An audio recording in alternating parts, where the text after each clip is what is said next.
అటవీ శాఖలో అనూహ్య అలజడి చెలరేగింది. ఫారెస్ట్ బాస్కు ఖబర్ లేకుండా ఐఎఫ్ఎస్ల ఫారిన్ టూర్ వివాదాస్పదమవుతోంది. నిబంధనలను ఉల్లంఘించి 7 అధికారుల బృందం వారం రోజుల పాటు కెన్యా, టాంజానియా దేశాల్లో పర్యటించారు. సీఎంఓ ముఖ్య కార్యదర్శి అండదండలతోనే నిబంధన ఉల్లంఘన జరిగిందంటూ ఆరోపణలు గుప్పమంటున్నాయి. మార్చి 10వ తేదీలోగా సదరు ఐఎఫ్ఎస్ అధికారులు వివరణ ఇవ్వాలని ఫారెస్ట్ బాస్ నోటీసులు జారీ చేయడం పాలన వర్గాల్లో అలజడి సృష్టిస్తోంది.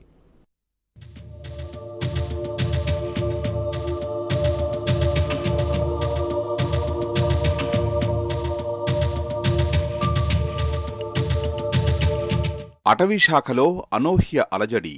ఫారెస్ట్ బాస్కు కనీసం ఖబర్ అందించకుండా ఏకంగా 7 ఐఎఫ్ఎస్లు ఫారిన్ టూర్ వెళ్లారు. ఎంచక్కా వారం రోజుల ట్రిప్ను బిందాస్గా ఎంజాయ్ చేసి వచ్చారు. ఈ బృందంలో ఒక సీఎంఓ అధికారి సైతం ఉండడం తీవ్ర దుమారం రేపుతోంది. సంగతి తెలుసుకున్న పీసీసీఎఫ్ ఆ అధికారులపై ఫైర్ అయ్యారట. మార్చి 10వ తేదీలోపు వివరణ ఇవ్వాలని షోకాజ్ నోటీసులు సైతం జారీ చేసినట్టు తెలుస్తోంది. నిబంధనల ప్రకారం ఇలాంటి విదేశీ యానాలకు ముందుగా శాఖాధిపతి అనుమతి ఇవ్వాల్సి ఉంటుంది. అక్కడి నుంచి ఆ ప్రతిపాదన ప్రభుత్వానికి చేరాల్సి ఉంటుంది. ఆ వివరాల్ని క్షుణ్ణంగా పరిశీలించిన మీదట సాధారణ పరిపాలన శాఖ సమ్మతి తెలుపుతూ ఉత్తర్వులు జారీ చేయాలి. కానీ ఈ తతంగం ఏదీ లేకుండానే పీసీసీఎఫ్ పర్మిషన్ కాదు కదా, కనీసం ఆయన నోటీసులో సైతం పెట్టకుండానే జీఏడీ ఆర్డర్స్ ఇవ్వడం ప్రభుత్వ వర్గాల్లో అలజడి సృష్టిస్తోంది. 2 ప్రభుత్వ శాఖల మధ్య ప్రొసీజరల్ ల్యాప్స్ను, సమన్వయ లోపాన్ని ఎత్తిచూపుతున్న ఈ ఘటన కాస్త లేటుగా వెలుగులోకి వచ్చింది.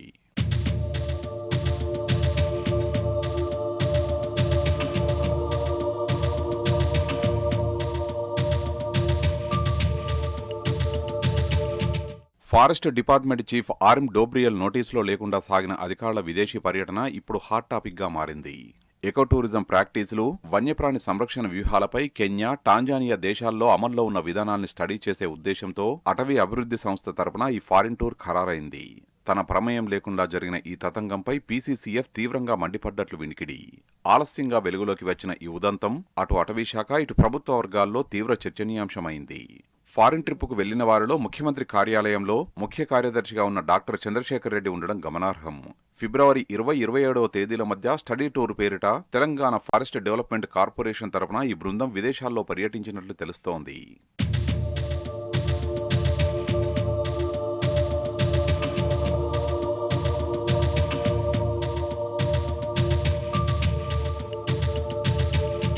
ఈ టూర్కు వెళ్లిన వాళ్లలో ఐఎఫ్ఎస్ అధికారులు doctor G Chandrasekhar Reddy, Sunita Bhagwat, Shantaram, Hiremath, P Rajasekhar, G Rohit, L Ranjith నాయకులు ఉన్నారు. నిబంధనల ప్రకారం ఈ ఫారిన్ స్టడీ టూర్ ప్రతిపాదనను కార్పొరేషన్ అధికారులు రాతపూర్వకంగా పీసీసీఎఫ్ కు విధిగా పంపాల్సి ఉంటుంది. బృందంలో ఎవరెవరు ఉండాలనే అంశం ఆయన నిర్ణయం మేరకే ఖరారవుతుంది. సర్వీస్ రూల్స్ ప్రకారం పీసీసీఎఫ్ నుంచి ఆ ప్రపోజల్ సాధారణ పరిపాలక శాఖకు చేరాల్సి ఉంటుంది. అటవీ శాఖ విభాగాధిపతి ప్రపోజల్ను సమ్మతిస్తూ జీఏడీ ఉత్తర్వులు జారీ చేయాల్సి ఉంటుంది. కానీ ఈ ప్రొసీజర్కు తిలోదకాలిచ్చేసి హెచ్ఓడి ప్రమేయం లేకుండానే సెక్రటేరియట్లోని జనరల్ అడ్మినిస్ట్రేషన్ డిపార్ట్మెంట్ ఫిబ్రవరి 18వ తేదీన జీవో 224 జారీ చేయడం ద్వారా టూర్కు పర్మిషన్ ఇచ్చేసింది. కనీసం కాపీ టు పీసీసీఎఫ్ అని సైతం ఆ ఉత్తర్వుల్లో పేర్కొనలేదని తెలుస్తోంది.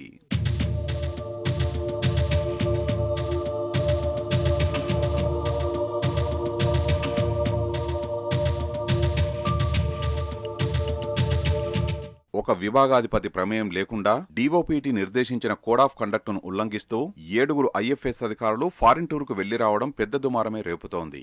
రూల్ పొజిషన్ తెలిసిన వాళ్లుగా కింది స్థాయి సిబ్బందికి ఆదర్శంగా ఉండాల్సిన ఆల్ ఇండియా సర్వీసెస్ అధికారులే రూల్ వయోలేషన్ కు పాల్పడ్డారు. ఈ 7 అధికారుల్లో డాక్టర్ జి చంద్రశేఖర్ రెడ్డి ప్రస్తుతం ముఖ్యమంత్రి కార్యాలయంలో ప్రిన్సిపల్ సెక్రటరీగా ఉన్నారు. ఆయన సీఎంఓ, జీఏడీలకు మాత్రమే జవాబుదారీ. కానీ మిగిలిన వాళ్లంతా అటవీ శాఖలోనే పనిచేస్తున్నందున పీసీసీఎఫ్ కు సమాచారం ఇచ్చి ఆయన అనుమతి తీసుకోవడం తప్పనిసరి. కాగా సీఎంఓ ముఖ్య కార్యదర్శి చంద్రశేఖర్ రెడ్డి ప్రోద్బలంతోనే ట్రిప్పుకు వెళ్లిన వాళ్లంతా నిబంధనల్ని తుంగలు తొక్కి క్రమశిక్షణ రాహిత్యానికి పాల్పడ్డారన్న ఆరోపణలు వినిపిస్తున్నాయి.